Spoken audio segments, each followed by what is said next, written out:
cosa calcola il Bazzi? Perché tutto questo sono le arti, potremmo dire, olistiche, di interpretazione del nostro futuro. Il Bazzi calcola il futuro? No. Il Bazzi mi dirà se guadagnerò dei soldi o meno. Ma no, lì va da un cartomante e ti fai fare queste robe qui, cioè non puoi metterci a noi a livello di questo tipo di interpretazione delle volte un po' assurda, diremo, del genere, che il futuro lo costruiamo momento per momento, in parte.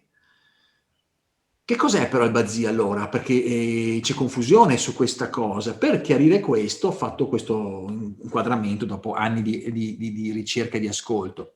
Diciamo che il Bazzi unisce due aspetti, un aspetto fisso e un aspetto mobile, potremmo dire così. Allora, il destino, potremmo dire, è un aspetto fisso. Cioè, esiste il destino? In parte sì, non possiamo dir di no, nel senso che tu arrivi già con una macchina che è quella, è una Ferrari, una Porsche, una 500, arrivi con quella Ferrari o arrivi con quella 500. Questo è il tuo inquadramento del Bazzi. Ci sono Bazzi ricchi, ricchi inteso come forze, come una persona. Quando vedi una persona che è ricca di se stessa, perché è una persona che ha tante sfaccettature, è sempre in crisi, però è ricca. È una persona invece che è una persona che sta bene, sta in pace, però se vai un po' più a fondo in certe questioni non ci entra. Ecco, non è ricca, diremo, da questo punto di vista. Poi ricca potrebbe, non detto che ricca sia psichiatrica, cioè bisogna capire a che livello, ma ricca si intende una personalità che ha tanti stimoli. Bene, questo che cos'è? Ti arriva, no? Cioè è una cosa, come dire, potremmo parlare di un destino, una cosa che abbiamo. Ok, si parla di potere del cielo, parla di Bazzi fisso, e qua parlano dell'influenza del 50 fino al 20%, cioè può diminuire. Allora, tutti partiamo da un 50%, cioè cosa sto dicendo? In poche parole, abbiamo una vita che arriva che è già un po' segnata, per una parte, ok, ma non tutta, se no sto libero arbitrio dove sta? Cioè io non esiste sta roba. Potere dell'uomo, eccolo qua, il libero arbitrio, cultura, pensiero, educazione.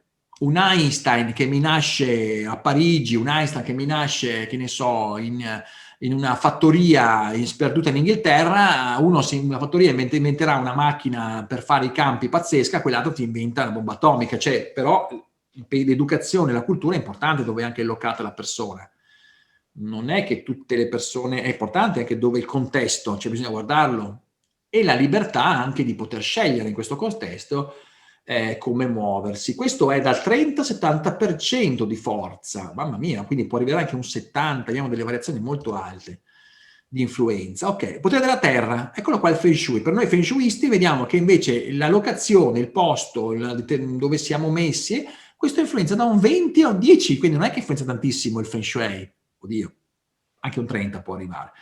Però per dire è il nostro libero arbitrio, è il nostro bagaglio karmico, potremmo dire, che arrivano addosso a noi. E in questo, in sinergia, entriamo nel concetto casa e ambiente. Ok, come vedete, se questi oscillano, possono portare uno sbilanciamento, nel senso che potremo noi essere destinati a qualcosa o noi determinare il nostro destino. Qual è l'ambivalenza? Dove sta il punto diciamo, di cambiamento? Tutto è in una parola: consapevolezza. Cioè, quando noi siamo consapevoli sempre di più di noi stessi, come ci muoviamo, in che momento, in che posizione, di tutto quello che si muove intorno a noi, di cosa noi creiamo, co-creiamo, di cosa determiniamo, beh, questo se si alza il libero arbitrio anche, le nostre scelte, quindi arriviamo anche al 70% e si abbassa l'influenza del destino, fino ad arrivare a essere un illuminato, un Mahatma che continuamente decide il suo destino, cioè quindi è una libertà totale. È verità questa, però noi siamo dentro a una piscina soffocati sott'acqua, quindi non è così semplice quello che sto dicendo, però è qualcosa che camminando te ne rendi conto. E più lavori in sinergia e in equilibrio, più riesci a determinare il tuo futuro, anche il tuo futuro anche ottimale. Quindi insomma c'è possibilità per tutti, siamo sempre nella possibilità di cambiare il nostro destino. Sì, è possibile. Questo è dato dalle nostre scelte, libero arbitrio. Dipende quanto consapevoli siamo, con che forza e quanto siamo guidati anche bene e quanto ci apriamo alle guide anche in questo senso. Quindi è un'interazione che bisogna fare col cliente.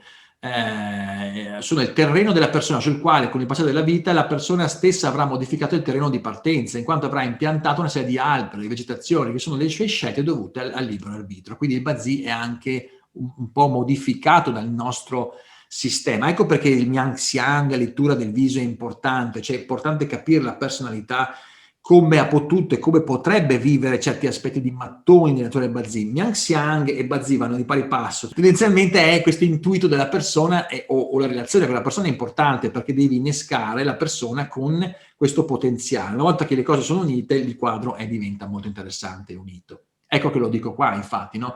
Che il Bazzi mobile, il libero arbitrio, si vede anche nella lettura del viso, del comportamento, della voce, del modo, insomma, tante cose che ti possono arrivare. Il tema riguarda la vita e la felicità che una persona può esprimere nella sua vita, quindi non è importante vedere da dove parti, ma quanta strada fai rispetto all'acquisizione della felicità. Quindi in sintesi il Bazzi serve per analizzare come si muove il flusso del cliente, dovuto anche alle sue scelte sul suo terreno, questo al fine di renderlo consapevole di quali azioni saranno più equilibranti per la sua vita. Questo è importante che faccio sto cappello perché quando ti troverai a confrontarti con qualcuno o vuoi lavorare col Bazzi, devi avere un approccio di questo tipo, a mio avviso. Dipende da quale interazione hai anche tu, quindi rischiare di dire delle cose troppo secche è anche pericoloso, cioè bisogna avere una grande intuizione sulla persona e allora ti puoi anche rischiare a quel punto perché senti delle sinergie. La vita è la congiunzione tra la parte invisibile, steli, che sono sopra, e quella visibile, rami, attraverso il flusso del tempo. Il cielo emette, la terra riceve e restituisce l'influsso all'uomo. Questa è una frase cinese antica tradotta, no? Quindi in poche parole, ok, abbiamo capito che il Bazzi ci fa capire il potenziale della persona, i suoi flussi di percorso energetico, tutto è positivo, dipende da come lo viviamo, potremo consigliare un periodo di arrestamento, di meditazione, di decantazione, potremmo consigliare periodi dove c'è bisogno di accelerare, di utilizzare delle risorse, ma sempre periodi sani sono, cioè non è che c'è il periodo negativo. Questo è l'approccio giusto e in questo senso...